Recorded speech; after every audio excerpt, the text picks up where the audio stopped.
हरे लमहराया जुरी पसरी हाय बबुआ हो।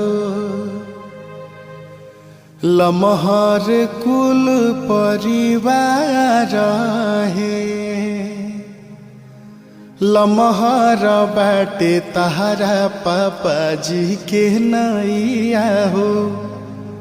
लमहर कुल खानदान है।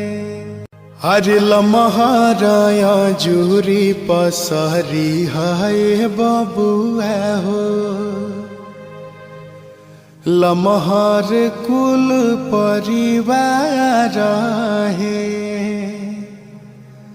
लमहर बाटे तहरा पापा जी के नैया हो।